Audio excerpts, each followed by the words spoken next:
Today we're going to demonstrate how easy it is to prepare our Craig's All Natural 2 to 3 ounce lobster tails. These tails come available in a triple tail tray. They also come available in IQF in the fresh case. Today I'm demonstrating how easy it is to prepare one of our lobster tails for grilling. This demonstration shows how to extract the tail meat from the shell while keeping the shell intact so that you can use the shell as part of the grilling process. It's very important to separate the lobster meat from the shell, since heat will actually bind the lobster meat to the shell if it is not separated prior to cooking.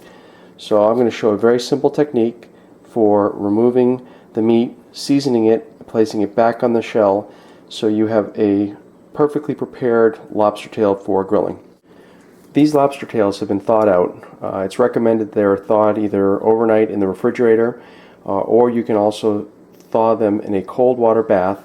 The tails should be placed in a plastic bag in cold water for approximately an hour or so, but it is recommended not to put the tails directly into water, as the water will permeate the tails and will take some of the flavor away from it. So again, either thaw it out overnight in the refrigerator or use a cold water bath to thaw the tails out that are placed in a bag. So first part of the process is to actually cut the top of the tail shell. So just using basic kitchen shears, we're going to insert the shear at the top of the shell, and we want to keep it as close to the shell as we can. And we're just going to cut right along, and we're going to work our way right to the end of the tail. And we don't need to go all the way through, but just right to the middle of the last tail fin. Pull the shears out, and then we're going to flip the tail over.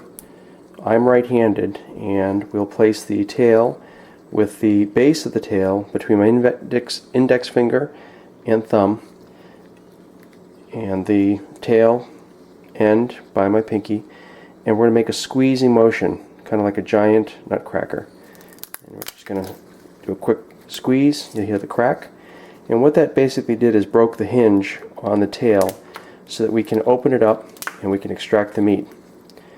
So basically we're just going to open it up part way, and then we're going to take our thumb and insert it on the bottom base of the tail and just do a little pull out. Then take your index finger and your thumb, holding the bottom side of the tail shell, and take your thumb and just work it in and work side to side and just pull the meat right out. Very, very simple, very easy to do. You see how easy that meat just came right out. And then what we're going to do is just lay the meat on top of the shell.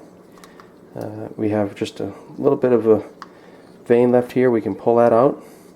You can leave it, but since we're here, we might as well pull it out.